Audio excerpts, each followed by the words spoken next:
Je m'appelle Stéphane Dupont et j'ai aujourd'hui 59 ans. Cette histoire s'est déroulée il y a 6 ans, à une époque où j'en avais 53 et où j'enseignais en classe de CE1 à l'école primaire Saint-Martin, nichée au cœur d'un quartier populaire d'un petit village de Provence. C'était un de ces villages où le temps semble s'écouler plus lentement, où les murs de pierre ocre des maisons se réchauffent sous un soleil généreux et où le parfum du thym et de la lavande flotte dans l'air, porté par le Mistral. La plupart des familles qui y vivaient, des gens honnêtes et travailleurs, tiraient le diable par la queue pour joindre les deux bouts. Un peu comme moi, à vrai dire. J'étais instituteur depuis 28 ans à ce moment-là, une vie entière consacrée à l'éducation, en dépit d'un salaire modeste qui exigeait une gestion rigoureuse et des défis quotidiens qui mettaient parfois les nerfs à rude épreuve.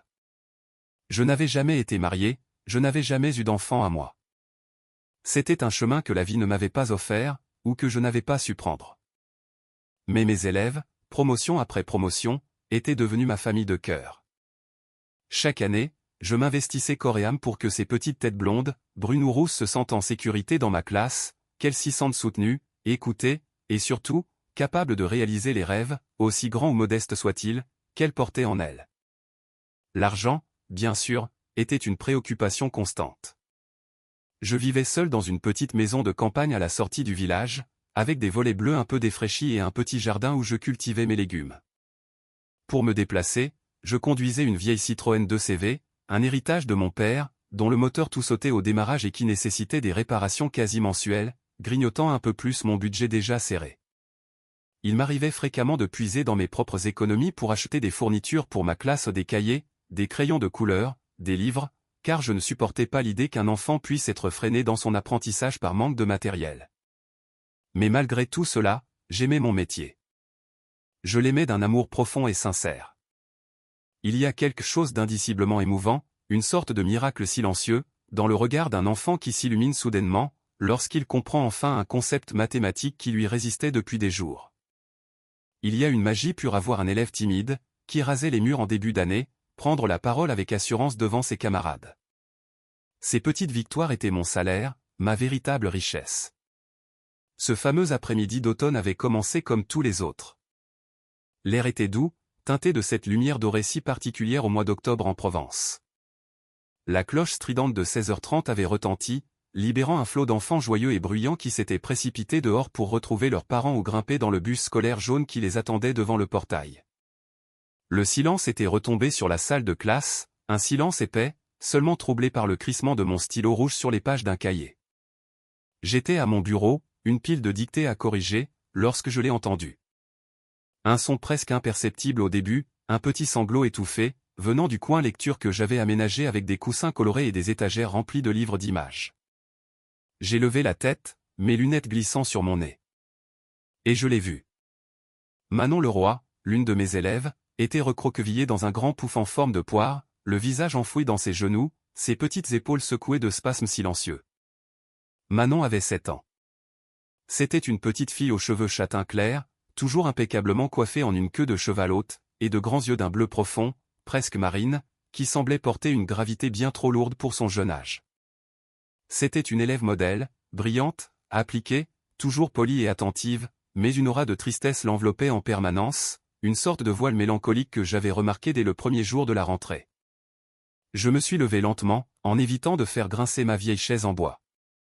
Je me suis approché d'elle à pas feutrés et me suis agenouillé à côté du pouf. « Manon, ma puce, qu'est-ce qui ne va pas? Tu as raté le bus ?» Elle a relevé la tête. Son visage, habituellement si lisse et si pâle, était strié de larmes. Ses grands yeux bleus étaient rougis et brillants. Elle a secoué la tête négativement, un mouvement à peine perceptible. « Mon papa est toujours en retard », a-t-elle murmuré d'une voix minuscule, à peine audible. Il a des réunions importantes. Son ton n'était pas accusateur, mais plutôt factuel, comme si elle énonçait une vérité immuable et douloureuse. Je vois. Eh bien, si tu veux, nous pouvons attendre ensemble. Ça te va? Elle a hoché la tête, essuyant ses joues du revers de sa manche. J'ai attrapé une petite chaise d'élève et je me suis assis près d'elle, en silence. Je ne voulais pas la presser de parler, juste lui offrir une présence rassurante. Nous sommes restés ainsi plusieurs minutes, le soleil couchant projetant de longues ombres à travers la salle de classe vide. Finalement, sa petite voix a de nouveau brisé le silence. Est-ce que votre maman vous manque, monsieur Dupont? La question m'a pris par surprise. Elle était si directe, si inattendue. Ma mère était décédée plusieurs années auparavant, et la douleur, bien qu'assourdie par le temps, restait une cicatrice sensible. Oui, Manon. Parfois, elle me manque beaucoup. Pourquoi me demandes-tu ça? Parce que ma maman à moi, elle est allée au ciel, a-t-elle dit doucement, en fixant un point invisible sur le mur. C'était l'année dernière. Elle est tombée malade très, très vite et puis. Elle est partie. Papa dit qu'elle veille sur moi de là-haut, mais moi, je la voudrais juste ici. Mon cœur s'est serré au point de me faire mal. Je savais, d'après son dossier scolaire, que sa mère était décédée, mais l'entendre de sa propre bouche, entendre la peine brute et sans phare dans cette voix d'enfant de 7 ans, c'était une toute autre chose. Un abîme de chagrin s'ouvrait devant moi. Je suis tellement désolé, Manon. Ça doit être très difficile pour toi. Papa essaie, a-t-elle continué, comme si elle sentait le besoin de le défendre.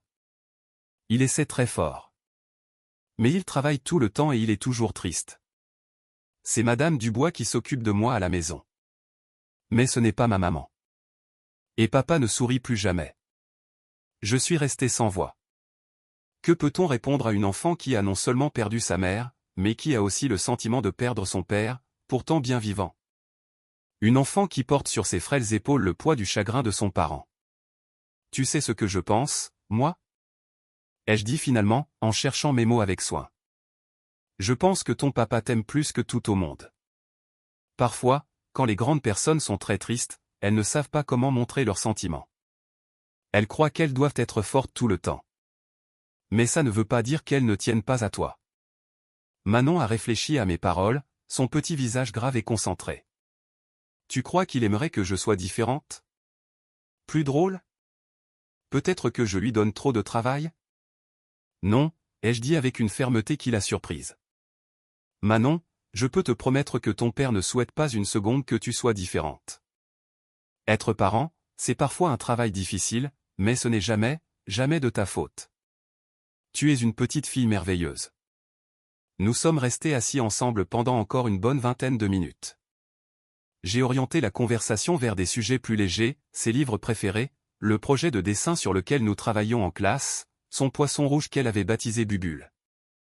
Peu à peu, ses larmes ont séché. Elle a même esquissé quelques sourires timides. Mais j'étais profondément troublé par ses confidences. Cet enfant portait un fardeau bien trop lourd pour son âge. Vers 17h45, un homme a fait irruption dans la classe, légèrement essoufflé. Il portait un costume gris anthracite d'une coupe impeccable, qui devait coûter plus cher que mon loyer mensuel, et ses cheveux sombres étaient parfaitement coiffés malgré le stress évident qui se lisait sur son visage. C'était sans aucun doute le père de Manon. Manon, je suis tellement désolé, ma chérie. La réunion s'est éternisée. Il s'est interrompu net en voyant le visage de sa fille, encore marqué par les larmes. Son expression s'est littéralement effondrée. Tu as pleuré? Est-ce que ça va? Ça va, papa, a dit Manon doucement, en ramassant son cartable. Les yeux de l'homme ont croisé les miens. J'y ai lu un mélange d'épuisement, de culpabilité et d'une tristesse profonde qui faisait écho à celle de sa fille. Nicolas Leroy. Je vous présente mes excuses pour ce retard. Cela ne se reproduira plus. Stéphane Dupont, ai-je répondu en lui serrant la main. Ce n'est rien. Manon et moi avons eu une conversation agréable en attendant. Nicolas Leroy a regardé sa fille, puis moi, et je pouvais lire dans ses yeux qu'il se demandait ce que Manon avait bien pu me raconter. Merci d'être resté avec elle. Je sais qu'il est tard. Ça fait partie du métier, ai-je dit simplement. En réalité, ce n'était pas tout à fait vrai. La plupart de mes collègues auraient appelé le secrétariat pour que Manon y attende. Mais quelque chose chez cette petite fille m'avait touché au plus profond de mon cœur. Alors qu'il s'apprêtait à partir, Nicolas Leroy a hésité. Monsieur Dupont, pourrais-je vous parler un instant? En privé? J'ai acquiescé et il a demandé à Manon de l'attendre une minute dans le couloir. Une fois la porte refermée, il s'est tourné vers moi avec une expression à la fois vulnérable et désespérée. Comment va-t-elle? Je veux dire. Vraiment? Elle me dit toujours que tout va bien, mais je vois bien que je ne suis pas doué pour ça. C'était ma femme. Elle savait comment parler à Manon, comment comprendre ce dont elle avait besoin. J'essaie juste de maintenir le navire à flot, mais j'ai l'impression d'échouer lamentablement. Monsieur le roi, ai-je commencé avec douceur. Vous n'échouez pas. Manon est une enfant brillante, gentille et bien équilibrée. Oui, elle est en deuil. Oui, sa mère lui manque terriblement. C'est normal et c'est sain. Ce qui m'inquiète, c'est qu'elle semble penser que vous êtes malheureux à cause d'elle. Qu'elle est, d'une certaine manière, un fardeau pour vous. Nicolas m'a regardé, anéanti. Le mot semblait l'avoir frappé en plein cœur. Quoi? Non. Elle est tout ce que j'ai. Elle est tout pour moi. Alors elle a besoin de l'entendre, ai-je dit. Monsieur le roi, je vois que vous faites de votre mieux. Mais les enfants ont besoin d'entendre les mots, de voir l'affection, de savoir qu'ils ne sont pas seuls dans leur chagrin. Manon m'a dit que vous ne souriez plus. Elle s'inquiète pour vous, ce qui signifie qu'elle ne prend pas entièrement le temps de gérer ses propres émotions. Il est resté silencieux un long moment, la mâchoire contractée. Quand il a repris la parole, sa voix était étranglée par l'émotion. Je ne sais pas comment sourire quand tout me rappelle ce que j'ai perdu. Quand je regarde Manon, je vois les yeux de ma femme, ses expressions. Chaque jour n'est qu'une question de survie. Je comprends, ai-je dit, et c'était vrai. Le deuil était une vieille connaissance. Mais Manon a besoin que vous fassiez plus que survivre. Elle a besoin que vous viviez. Pour vous deux. Nicolas a hoché lentement la tête. Voulez-vous m'aider? Je sais que c'est beaucoup demandé, mais vous avez manifestement un don avec les enfants. Manon parle tout le temps de vous à la maison. Vous êtes son instituteur préféré. S'il y a quoi que ce soit que je puisse faire, une quelconque manière de vous dédommager pour votre temps, pour des cours particuliers ou juste pour votre présence. Monsieur le roi, je n'ai pas besoin d'être dédommagé. Soutenir mes élèves, c'est mon travail. Mais oui, je serai heureux de vous aider de toutes les manières possibles. Au cours des semaines qui ont suivi, j'ai redoublé d'efforts pour veiller sur Manon. Elle a commencé à rester après la classe 1 ou 2 fois par semaine. Parfois, c'était pour faire ses devoirs, mais le plus souvent, c'était simplement pour parler. Elle me racontait des souvenirs de sa mère, des anecdotes qui lui apportaient un mélange de joie et de douleur. Elle me parlait de l'entreprise de son père, le groupe Leroy Immobilier, sans trop savoir ce qu'il y faisait, juste que c'était très important et que ça lui prenait tout son temps. Nicolas a commencé à venir chercher Manon en personne les jours où elle restait. Au début, nos conversations étaient brèves, un peu gauches. Mais petit à petit, il a commencé à s'ouvrir.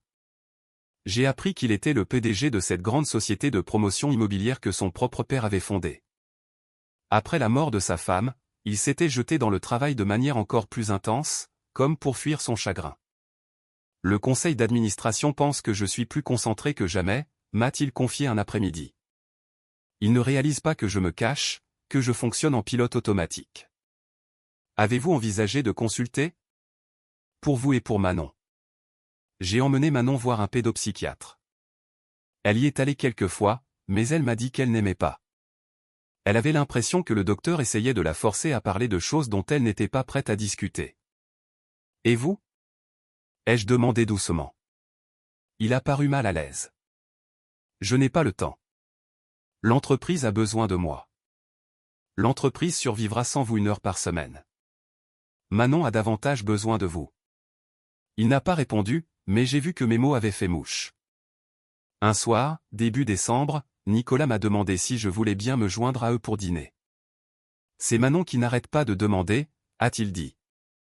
Et honnêtement, j'aimerais vous remercier convenablement pour tout ce que vous avez fait. Laissez-moi vous inviter. J'ai commencé par refuser, sentant que cela dépassait le cadre professionnel, mais le visage de Manon s'est illuminé d'un tel espoir que j'ai compris que ma présence pourrait peut-être aider à combler le fossé entre le père et la fille. J'ai donc accepté. Le restaurant choisi par Nicolas était un restaurant étoilé, bien plus chic que tous les endroits où j'avais l'habitude de manger. Je me sentais terriblement mal à l'aise dans mon vieux veston en velours côtelé au milieu d'une clientèle élégante, mais Manon était aux anges, assise entre nous dans une jolie robe rose, papotant joyeusement de sa journée d'école. Pendant le repas, j'ai observé Nicolas avec sa fille. Il était attentif, prévenant, lui coupant sa viande, s'assurant qu'elle ne manquait de rien. Mais il y avait toujours cette distance, ce mur invisible qui les empêchait de se connecter pleinement. Après le dîner, tandis que Manon était aux toilettes avec Madame Dubois, sa gouvernante, qui nous avait rejoints, Nicolas s'est tourné vers moi. Je veux vous proposer un poste. Pas comme instituteur, mais comme tuteur privé pour Manon. Je peux vous payer bien plus que l'éducation nationale. Vous pourriez travailler avec elle après l'école, l'aider, être un mentor pour elle. Elle a besoin de quelqu'un comme vous dans sa vie. J'étais stupéfait. Monsieur le roi, j'apprécie sincèrement votre offre, mais j'ai 24 autres élèves qui ont aussi besoin de moi. Je ne peux pas les abandonner. Et si je faisais un don à votre école? Assez pour embaucher du personnel de soutien, acheter du nouveau matériel, tout ce dont vous avez besoin. Est-ce que ça aiderait? J'apprécie votre générosité, mais je suis devenu instituteur parce que je crois en l'école publique, en l'idée d'être là pour tous les enfants, pas seulement pour ceux dont les parents ont les moyens de payer un tuteur privé. Nicolas parut frustré. Je n'essaie pas de vous insulter. Je veux juste ce qu'il y a de mieux pour ma fille. Je le sais. Et la meilleure chose pour Manon, ce n'est pas de m'avoir comme tuteur privé. C'est de vous avoir, vous, comme un père présent et engagé. Il s'est calé dans son fauteuil, visiblement piqué au vif. Vous pensez que je ne suis pas engagé? Je pense que vous faites de votre mieux avec les moyens que vous avez. Mais vous êtes tellement concentré sur le fait de subvenir à ses besoins matériels que vous ne voyez pas ce dont elle a réellement besoin. Elle n'a pas besoin d'une plus grande maison, de plus de jouets ou d'un tuteur. Elle a besoin de vous. Que vous soyez présent, que vous lui parliez, que vous fassiez votre deuil avec elle au lieu de le faire chacun de votre côté. Vous ne comprenez pas. Je comprends la perte, les jeux interrompus, plus sèchement que je ne l'aurais voulu. Je comprends qu'il est plus facile de s'abrutir de travail que de ressentir la douleur. Mais Nicolas, en faisant cela, vous n'êtes pas seulement en train de perdre le souvenir de votre femme. Vous êtes en train de perdre un temps précieux avec votre fille. Un temps que vous ne retrouverez jamais. Nous sommes restés dans un silence tendu jusqu'au retour de Manon et de Madame Dubois. Le reste de la soirée fut poli mais glacial, et je me suis demandé si je n'avais pas dépassé les bornes. Mais parfois, la vérité doit être dite, même si elle est inconfortable. Je n'ai pas eu de nouvelles de Nicolas pendant plusieurs jours après ce dîner. Manon venait à l'école comme d'habitude, mais elle semblait plus silencieuse, plus renfermée. Je craignais que ma confrontation avec son père n'ait fait qu'empirer les choses. Puis, un vendredi après-midi, pendant ma pause déjeuner, Nicolas est apparu à la porte de ma classe. Il avait l'air différent. Moins impeccable, plus vulnérable. Sa cravate était légèrement desserrée et des cernes sombres creusaient ses yeux. « On peut parler ?» a-t-il demandé. Je l'ai fait entrer et il s'est assis sur l'une des petites chaises d'enfant, paraissant comiquement grand. Il est resté un moment sans rien dire, les mains jointes entre ses genoux. « J'ai réfléchi à ce que vous avez dit », a-t-il commencé. Sur le fait d'être présent pour Manon, de faire notre deuil ensemble. Et vous aviez raison. J'ai eu si peur de m'effondrer devant elle que j'ai tout gardé à l'intérieur. Je pensais la protéger, mais en réalité, je me protégeais moi-même. Il n'est pas trop tard, ai-je dit doucement. J'ai suivi votre conseil. J'ai trouvé un thérapeute et j'ai eu ma première séance hier. Manon et moi avons aussi commencé à voir un conseiller familial ensemble. C'est difficile. Plus difficile que de diriger une entreprise. Plus dur que n'importe quelle négociation que j'ai jamais menée. Mais Manon s'est ouverte d'une manière que je n'avais pas vue depuis. Avant la mort de sa mère. Il a levé les yeux vers moi, des larmes perlant au coin de ses paupières. Elle a dit au conseiller qu'elle pensait que j'étais triste à cause d'elle. Que si elle était une meilleure petite fille, je serais à nouveau heureux. Vous imaginez ce que c'est que d'entendre son propre enfant dire ça? De réaliser qu'on a été tellement absorbé par son propre chagrin qu'on a rendu sa fille de 7 ans responsable de son bonheur? Vous ne le saviez pas, ai-je dit. Et maintenant que vous le savez, vous agissez pour que ça change. C'est ça qui compte. Je voulais vous remercier, a-t-il poursuivi. Pas avec de l'argent ou des offres d'emploi, mais juste. Merci. Vous vous êtes suffisamment soucié d'une élève pour dire la vérité à son père, même si c'était désagréable. Vous l'avez défendue quand elle ne pouvait pas le faire elle-même. C'est mon travail, ai-je simplement répondu. Non, a-t-il dit en secouant la tête. Votre travail, c'est d'enseigner la lecture et le calcul. Ce que vous avez fait va bien au-delà. Vous avez vu une enfant qui souffrait, et vous avez pris le temps de l'aider, sans rien attendre en retour. Ce n'est pas seulement être un instituteur. C'est être quelqu'un de profondément bon. Au cours des mois suivants, j'ai assisté à une véritable métamorphose, tant chez Nicolas que chez Manon. Il a commencé à quitter son bureau plus tôt pour dîner avec elle. Ils se sont mis à faire des escapades le week-end, créant de nouveaux souvenirs tout en honorant les anciens. Manon souriait plus, riait plus, et la tristesse dans ses yeux s'est progressivement estompée. Nicolas et moi sommes devenus une sorte d'amis. Malgré les différences abyssales entre nos vies, il passait parfois me voir pour prendre un café et me demander des conseils, ou simplement pour parler des défis du deuil et de la reconstruction. Il a fait un don généreux à notre école, non pas comme un paiement, mais parce qu'il avait fini par comprendre l'importance de soutenir l'éducation publique. Des enseignants comme vous façonnent l'avenir, a-t-il dit en remettant le chèque à notre directeur d'école. Ils méritent de meilleures ressources, un meilleur soutien. C'est le moins que je puisse faire.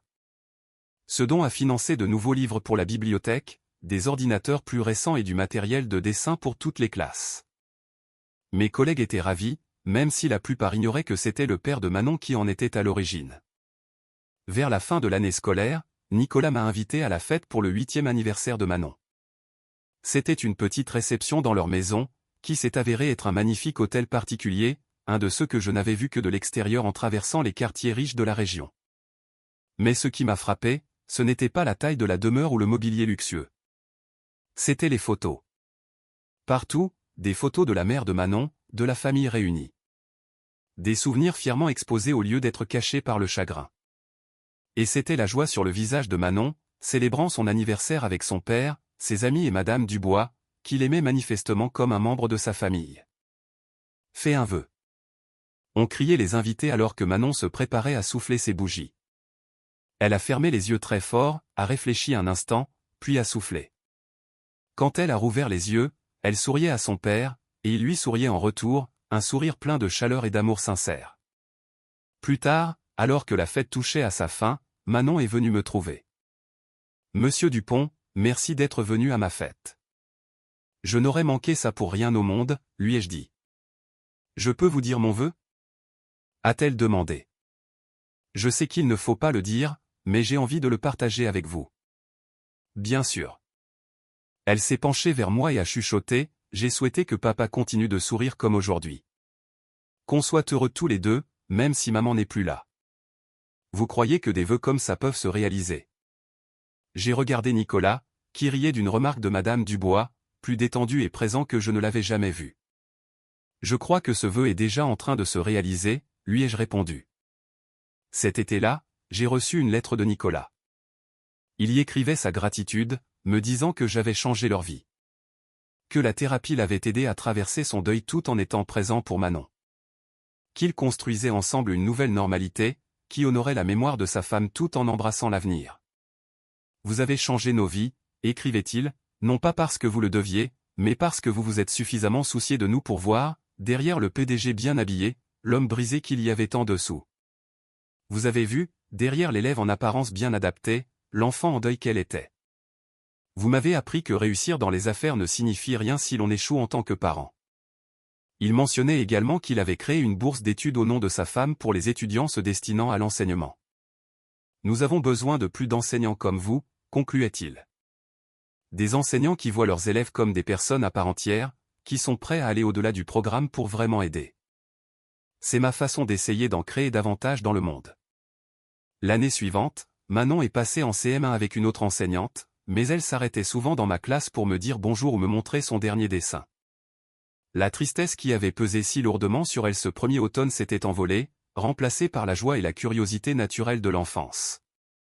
Des années plus tard, j'ai assisté à la cérémonie de remise des diplômes du lycée de Manon, à l'invitation de Nicolas. Elle a prononcé un discours sur la résilience et l'importance des liens humains, et elle a remercié plusieurs personnes qui l'avaient aidé à traverser des moments difficiles, dont moi. Monsieur Dupont m'a appris que prendre soin des autres est la leçon la plus importante que l'on puisse apprendre, a-t-elle dit à la foule rassemblée. Il nous a montré, à mon père et à moi, que la guérison arrive quand on laisse les gens entrer, quand on accepte l'aide, quand on choisit la connexion plutôt que l'isolement.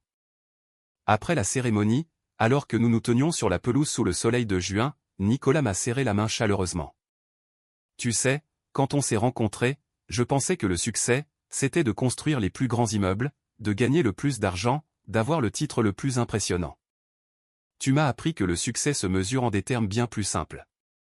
Au sourire sincère d'une fille, à une relation reconstruite, au choix d'être présent pour les moments qui comptent vraiment. C'est vous qui avez fait le plus dur, lui ai-je rappelé. Je n'ai fait que vous montrer la bonne direction. Parfois, c'est tout ce dont on a besoin, a-t-il dit. De quelqu'un qui se soucie assez de vous pour vous signaler que vous faites fausse route. Aujourd'hui, en repensant à cet automne où une petite fille en larmes a changé nos vies à tous les deux, je me souviens de la raison pour laquelle je suis devenu instituteur. Ce n'était ni pour le salaire, ni pour le prestige, deux choses que ce métier n'offre guère en abondance. C'était pour des moments comme cela.